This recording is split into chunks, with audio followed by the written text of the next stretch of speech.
വിദ്യാഭ്യാസ മേഖലകൾ നമുക്ക് ശ്രദ്ധിച്ച് നോക്കുമ്പോൾ നഴ്സുമാരുടെ വിഷയങ്ങളിലേക്ക് തന്നെ കിടക്കുകയാണെങ്കിൽ ഒരു നഴ്സിംഗ് പഠനത്തിന് വേണ്ടിയിട്ട് 10-15 ലക്ഷം രൂപ കൊടുത്തിട്ടാണ് ഇവർ പഠിക്കുന്നത്. ഇത് പഠിച്ചു കഴിഞ്ഞതിന് ശേഷം ഒരു ഹോസ്പിറ്റലിൽ വർക്ക് ചെയ്യുമ്പോൾ ഏറ്റവും കൂടുതൽ ജോലി എടുക്കുന്നത്, അതായത് ഡോക്ടേഴ്സിനേക്കാളും ഏറ്റവും കൂടുതൽ തൊഴിലെടുക്കുന്ന ആൾക്കാരാണ് നേഴ്സുമാർ. പക്ഷേ അവർക്ക് കിട്ടുന്ന ഒരു സാലറി എന്ന് പറയുന്നത് വളരെ തുച്ഛമായിട്ടുള്ള വരുമാനമാണ്. അതായത് 25,000 രൂപ 30 രൂപ അത്രയ്ക്കാണ് അവർക്ക് കിട്ടുന്നുള്ളൂ.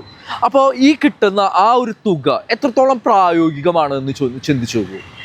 ഒരു ദിവസം ഒരു മനുഷ്യന് കഴിഞ്ഞു പോകാൻ തന്നെ 300 രൂപയോളം വേണം. അതേപോലെ തന്നെ വീട്ടിലുള്ള എക്സ്ട്രാ കാര്യങ്ങൾക്ക്, ഫാമിലി കാര്യങ്ങളൊക്കെ വരുമ്പോൾ ഒരു ദിവസം എങ്ങനെ പോയാലും 700 രൂപയെങ്കിലും എക്സ്പെൻസ് ഉണ്ടായിരിക്കും. കറണ്ട് ബില്ല്, ഗ്യാസ് കാര്യങ്ങൾ എക്സെട്ര ആയിട്ട് വരുമ്പോൾ ഒരുപാട് കാര്യങ്ങളുണ്ടായിരിക്കും. ഭൂരിഭാഗം നേഴ്സുമാർക്കും എന്ന് പറഞ്ഞിട്ടുണ്ടെങ്കിൽ മാറ്റി വയ്ക്കാനായിട്ടുള്ള തുകകളില്ല. അവരെ സംബന്ധിച്ച് അവരുടെ തൊഴിൽ മാത്രമല്ല ചെയ്യുന്നത്, ക്ലീനിങ് ജോലികൾ പോലും പല ഹോസ്പിറ്റലുകളിൽ എടുപ്പിക്കുന്നുണ്ട്. ക്ലീനിങ് സ്റ്റാഫുകൾ ഉള്ളപ്പോൾ പോലും, IT ഡിപ്പാർട്ട്മെൻറ്റ് ഉള്ളപ്പോൾ പോലും IT ഡിപ്പാർട്ട്മെൻറ്റേതായിട്ടുള്ള തൊഴിൽ പോലും ഇവർക്ക് ചെയ്യേണ്ടി വരുന്ന ഒരു അവസ്ഥയാണ് ഇവിടെയുള്ളത്.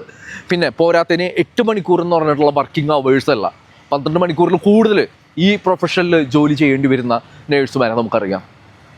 അപ്പോൾ ഇവിടുത്തെ വിദ്യാഭ്യാസ മേഖല, അത് കഴിഞ്ഞ് കഴിഞ്ഞതിന് ശേഷം കിട്ടുന്ന തൊഴിൽ, അത് ഈ വിദ്യാഭ്യാസ മേഖലയുടെ ലോണ് അടയ്ക്കാൻ സജ്ജമാണോ? അത് ഇന്ത്യയിൽ സജ്ജമാണോ? വിദേശ രാജ്യങ്ങളിൽ സജ്ജമായിരിക്കാം, പക്ഷേ ഇന്ത്യയിൽ പഠിക്കുമ്പോൾ ഇന്ത്യയിൽ അതിനനുയോജ്യമായിട്ടുള്ള എമൗണ്ട് ആണോ ഈ 15 ലക്ഷം എന്ന് ചോദിച്ചുകൊണ്ട് ബൈ.